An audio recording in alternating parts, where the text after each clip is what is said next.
Bien, vamos a iniciar nuestra clase en esta tarde. A los presentes, buenos días. Y vamos a continuar con la tarea que estamos haciendo. Hoy día nos toca la lección 4, o es la cuarta parte que tiene que ver con básicamente los padres de la iglesia. Así que vamos a trabajar esa parte y vamos a presentar también, y quiero presentar primero el material. Acá está, ¿ves?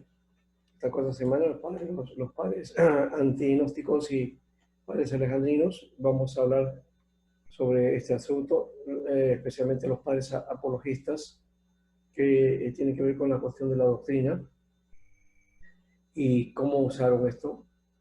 Y más adelante la era de los padres de la iglesia, que también es importante. Pero para esto hay que ordenarnos qué es esta etapa, ya que necesitamos tomar en cuenta nosotros este aspecto de cómo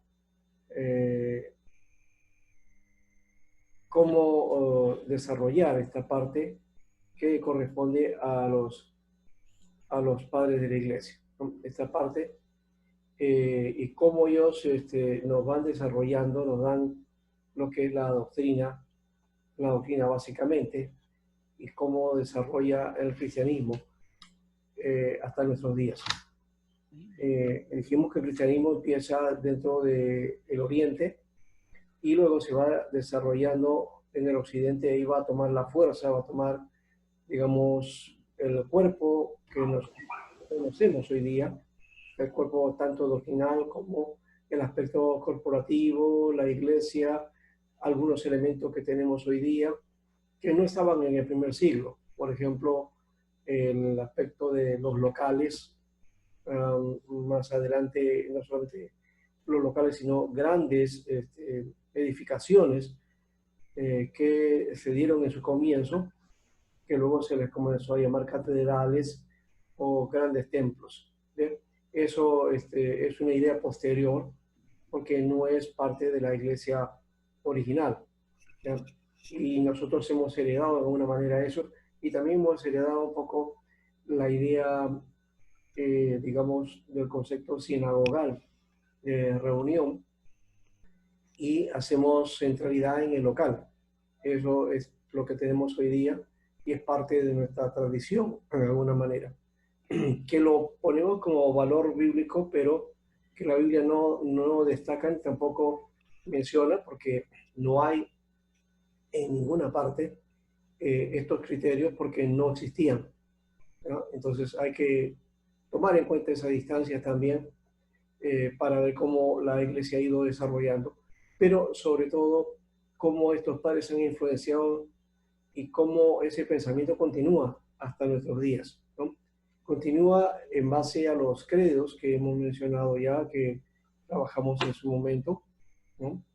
Y que ahora bueno, pues hemos dejado por este momento.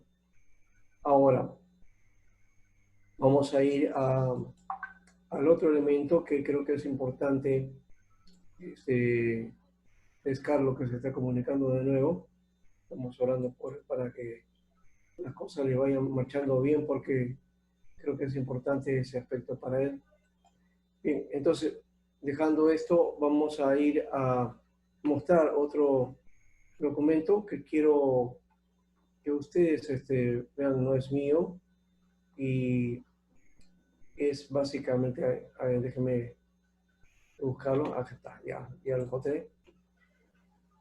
Y lo están viendo, ¿verdad? Sí, Ya, vamos a poner entonces aquí para que lo puedan desarrollar. Este no es un documento mío, que lo estoy utilizando, ¿no? De origen católico, pero que nos da una manera de poder trabajar esta perspectiva. Y luego vamos a ir resumiendo algunas cositas acá. Los mismos conceptos lo vamos a trabajar también, ¿ya? Entonces aquí vamos a mirar un poco sobre la patrología. ¿Qué cosa es la patrología? La patrología es el estudio de la patrística, ¿no? Vamos a mirar por acá, ¿no? Ahí está la noción del objeto y método de la patología, la importancia de su estudio, los padres de la iglesia, doctores y escritores, y la autoridad doctrinal de los padres de la iglesia, y una breve historia de la patología. Eso es lo que contiene este documento, pero no vamos a darlo todo, solamente una parte. Entonces, pater significa padre, ¿no? Logos, doctrina, así que su significado sería doctrina de los padres, ¿no? La doctrina o la enseñanza de los padres. ¿Ya? En todo caso, también le poníamos nosotros el estudio de los padres. Estudio de los padres. Hasta el siglo IV, el concepto de padre se aplicaba solo a los obispos, ¿no?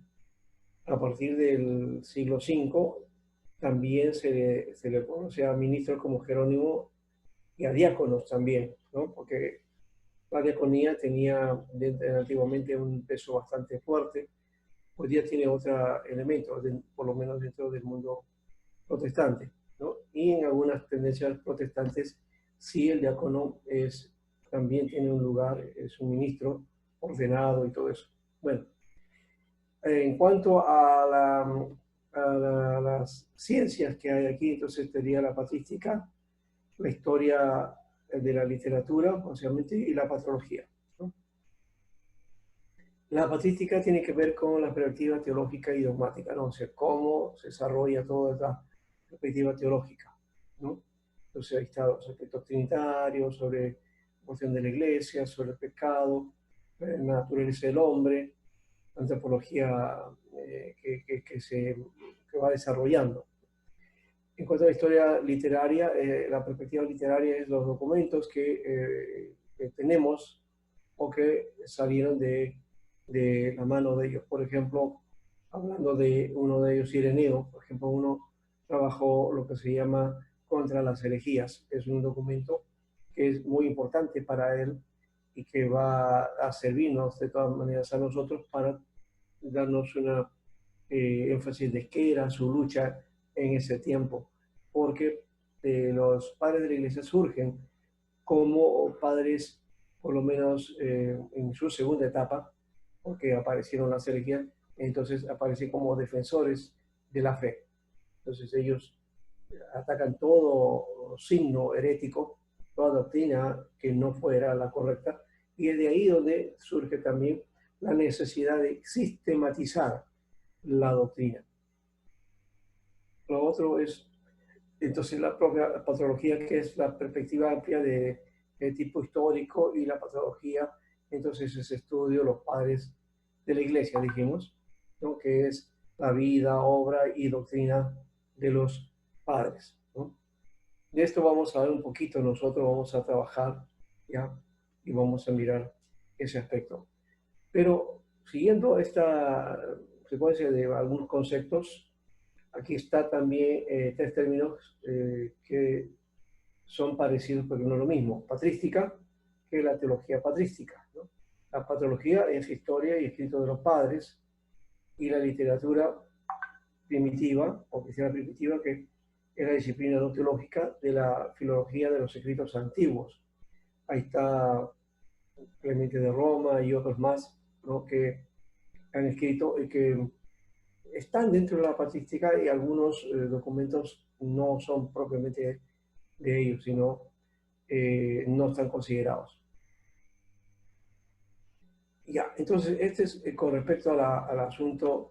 Aquí vamos a dejar y vamos a pasar entonces a trabajar nosotros ahora sí este otro documento que deseamos presentar, que es entonces ya nuestra exposición, ¿no?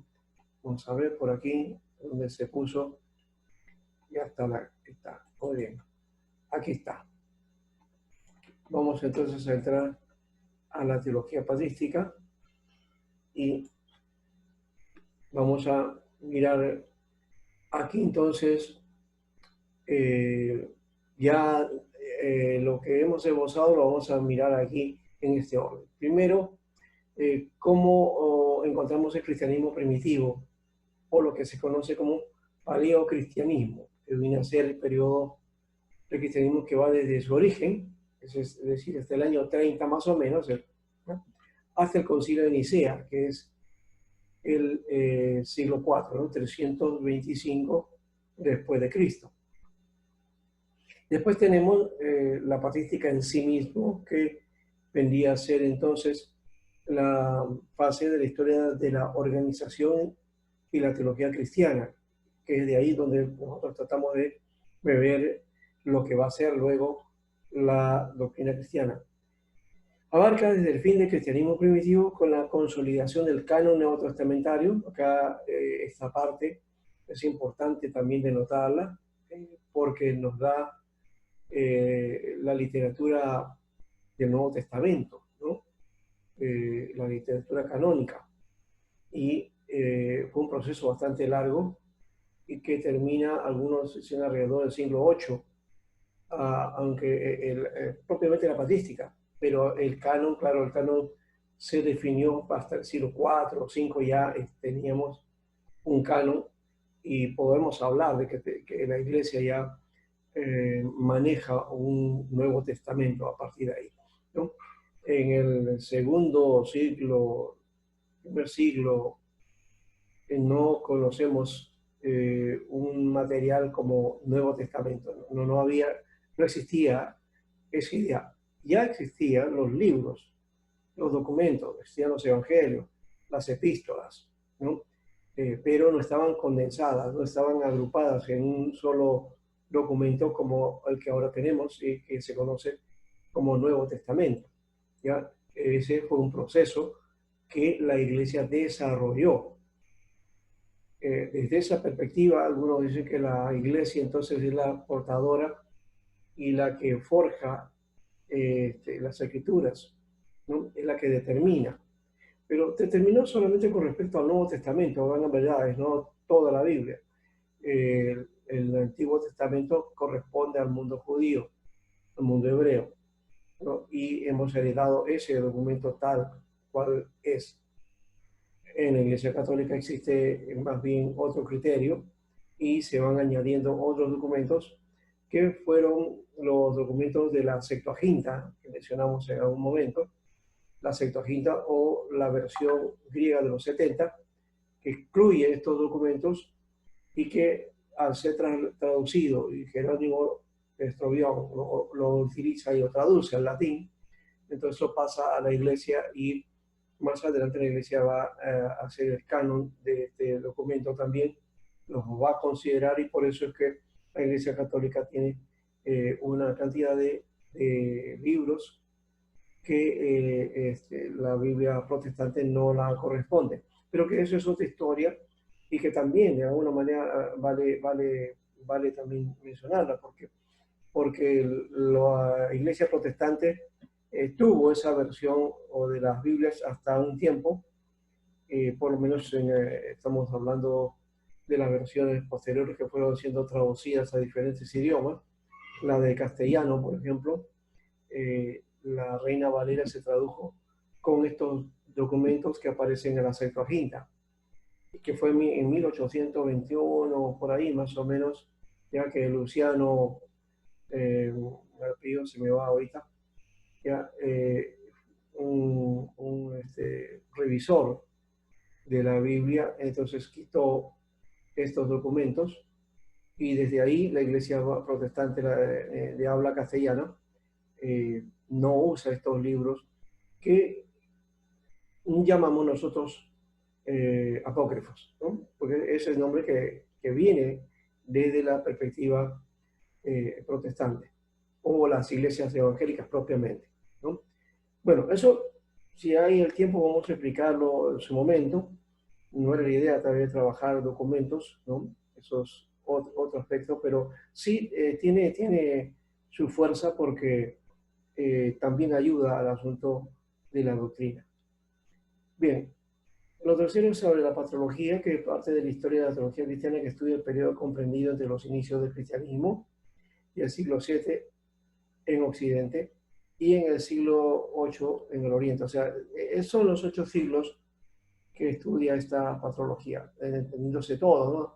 La patrística, todo lo que corresponde hasta digamos, después de los apóstoles, ¿no?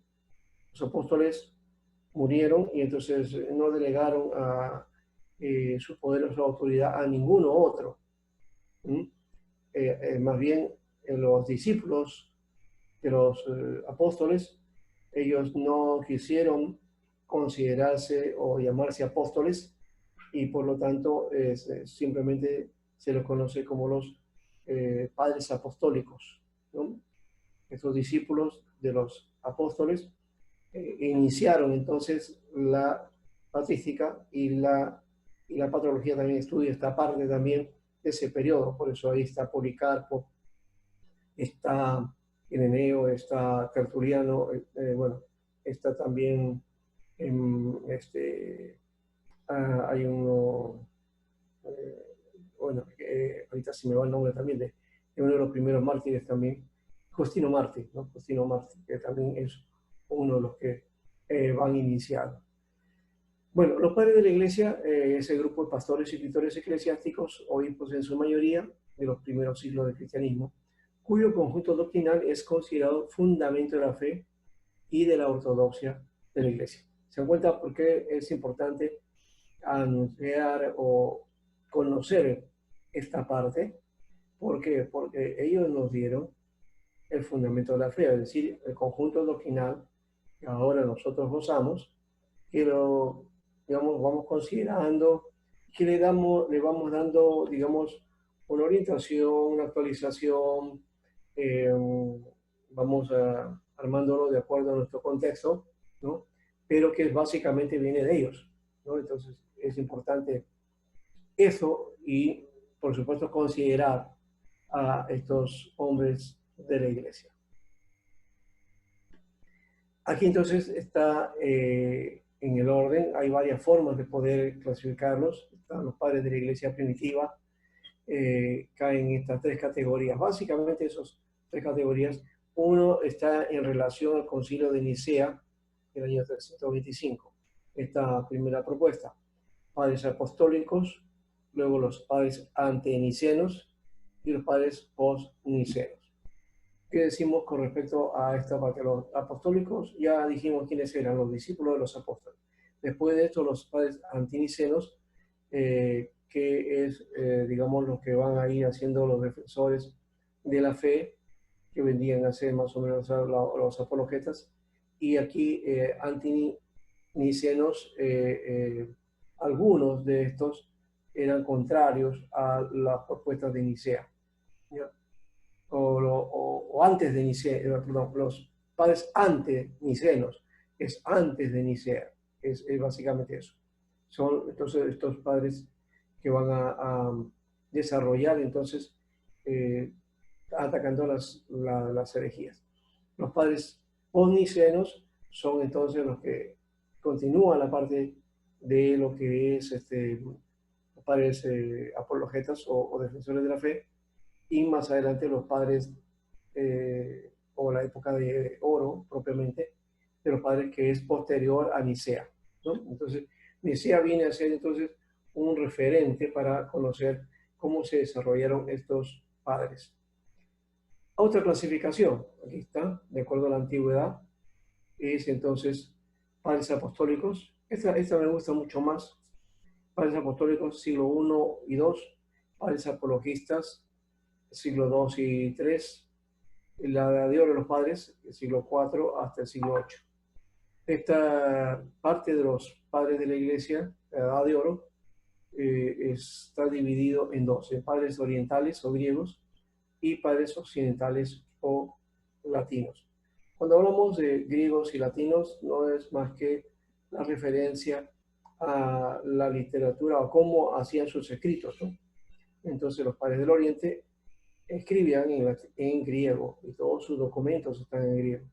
Y los padres occidentales escriben toda su literatura en latín. Entonces, esa es la diferencia entre uno y otro. Bueno, no solamente la diferencia esto, porque los orientales tenían una estructura diferente de pensamiento y teología, y los occidentales también, pues, lo suyo, ¿no? De aquí entonces vamos a hacer un recorrido de algunos padres hasta ahí y bueno, en todo caso quisiera considerar a ver cómo están. Solamente veo a, ya está José, claro, José Brici también. Entonces, por el momento estamos completos. ¿Eh? Y a la Alejandrina la vamos a, la saludamos desde aquí y esperamos que reciba la grabación para que se pueda poner también al día con nosotros, ¿no? Y Carlos también, porque Carlos, por el asunto familiar que ustedes conocen, el asunto de su esposa, él todavía está teniendo eso. Así que bueno, se va a añadir seguramente en los días siguientes. Bueno, entonces hablemos de Clemente de Roma. Creo que por ahí lo mencioné. Sí, creo que sí. Judío, obispo de Roma entre el año 92 al 101 después de Cristo. Si se dan cuenta, este Clemente estuvo cuando digamos, los apóstoles existían, ¿no? Estaban dentro de esa etapa. Y parece que el Clemente sí llegó a inclusive a estar eh, en relación con el apóstol Pablo, porque según la tradición él es discípulo del apóstol Pablo. Y es posible que sea el que se mencione en Filipenses 4:3, ¿no? El Clemente. ¿No? Eh, bueno, la Iglesia Católica Romana lo considera el tercer papa frente a la sede de Roma, pero él fue obispo nada más, no hay una referencia real, digamos, considerativa, documentada, de que él fue el tercer papa, porque eso no, el papado, de paso, históricamente surge siglos después, ¿no? Surge en el siglo V, al 6, ahí se va firmando, entonces a partir del siglo V o 6 ya podemos hablar de papa según la Iglesia Católica, pero en el primer siglo, segundo siglo, no existía. También está Ignacio de Antioquía, ¿no? Obispo de Antioquía y mártir en el circo romano en el 110. Él fue discípulo de Pedro y Pablo. Ya se dan cuenta por qué entonces esta etapa se le llama padres apostólicos, ¿no? Porque fueron los discípulos de los apóstoles. Estos no quisieron, vuelvo a repetir, que se les conozca como apóstoles. Eran muy recelosos en eso y solamente ellos consideraron apóstoles a los que fueron sus padres espirituales, los que le dieron la palabra, lo enseñaron el camino y los instruyeron en el camino. Pero Pablo, Juan y los demás apóstoles, ellos fueron considerados así y el número se reduce en alguna manera por estos padres de la iglesia, considerando solamente a los 12 como los únicos apóstoles de la iglesia, en un sentido de autoridad, en un sentido pleno. ¿Ya? En el uso del ministerio, Pablo menciona la tarea de ser apóstol también, es el enviado, el que está haciendo la tarea, el que hace la misión, ese también es apóstol. Y desde esa perspectiva, entonces, todavía esa función continúa y se le puede llamar apóstol. Pero la forma de elemento o función de autoridad dentro de la iglesia que determina, esa ya cesó, o por lo menos los apóstoles fueron los únicos. Por eso que el Nuevo Testamento se convierte en la autoridad, suma autoridad, la total autoridad para la iglesia en asuntos doctrinales. Entonces tenemos que ver qué dice la Biblia, qué dice el Nuevo Testamento, qué dice la enseñanza apostólica. La enseñanza apostólica entonces es la que nos va a dilucidar cualquier situación o cualquier conflicto que se vea. Bueno, excepto que bueno, cada iglesia también tiene su corriente, su escuela, su formación, su orientación y en base a eso también va a establecer su propio criterio de doctrina denominacional, ¿no? Ya ese es otro aspecto, pero cuando hablemos de la doctrina corresponde a todos, a todas las iglesias, a ninguna en especial considerada por ahí, no, o que se atribuya hacia sí misma, no, es esa doctrina que corresponde a todas las iglesias cristianas, esa entonces fue dada y está en la Biblia, y los padres apostólicos la continuaron, la fueron desarrollando. Y luego se establece ya en términos de dogma, en términos de documento, de confesión, entonces, y va a ayudar y apoyar a la iglesia. Cómo lo aplica la iglesia, eso ya es un problema de cada uno, ¿no? De cómo es el criterio de la iglesia, sus autoridades, sus líderes, sus pastores, que van a ir desarrollando entonces esta situación de acuerdo a la necesidad también de los creyentes. Y por supuesto dando el fundamento principal, que es el fundamento que debe siempre tomarse en cuenta, que debe ser parte fundamental, importante de enseñanza. Bien, aquí está Policarpo, uno de los más, digamos, conocidos, ¿no? Todos son importantes, pero no sé por qué Policarpo es el que más se le menciona, ¿no? Bueno, de alguna manera fue porque él fue discípulo de Juan, ¿no? Fue obispo de Mina y discípulo de Juan, el apóstol. Y fue maestro de Ireneo de Lyon, al que mencionamos en algún momento, y que va a aparecer también en esta lámina. Fue quemado como mártir aquí, ¿no? Él desarrolla entonces en el año, acá está, uno caso a mirar bueno, y está entonces aquí él como uno de los principales mártires, y ya ancianito, le ofrecieron a él de renunciar a su fe y le perdonaban la vida, o sea, no le perdonaban el castigo, no lo mataban y lo dejaban vivo. Entonces él se expresó de este modo y dijo, ¿no? 85 años he servido al Señor y Él nunca me ha abandonado, me ha sido fiel. ¿Por qué voy a ser infiel en este último tiempo? No, y él entonces prefirió la muerte a abdicar y a renegar de su fe. No lo hizo. Es un hombre que ha pasado entonces a ser también un hombre de fe, ¿no? Un mártir de la fe. Pastor, fue su discípulo de Juan. Fue discípulo de Juan, sí, así es. Sí. Ya. Ese es Policarpo. Creo que también, no sé si está mencionado en la Biblia, pero por lo menos es uno de los que es importante, como digo, es el que es más sonado. Siempre que se menciona a Juan, se menciona también a Policarpo, ¿no? Ahora, Juan tuvo varios discípulos, entonces todos estos llegaron entonces a esta etapa, los más jovencitos llegaron a esta etapa, entonces pueden dar fe de la tarea que hicieron los apóstoles. Ya basta. Siguieron entonces, siguiendo los padres apologistas, algunos vivieron desde la mitad del siglo II hasta el fin del siglo III. Esto ya es otra faceta.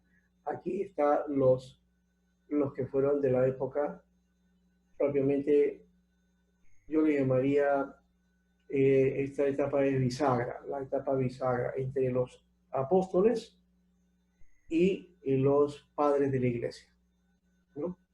Entonces, esa migración la hicieron los padres apostólicos, ¿no? Porque ellos van a hacer la transición en alguna manera.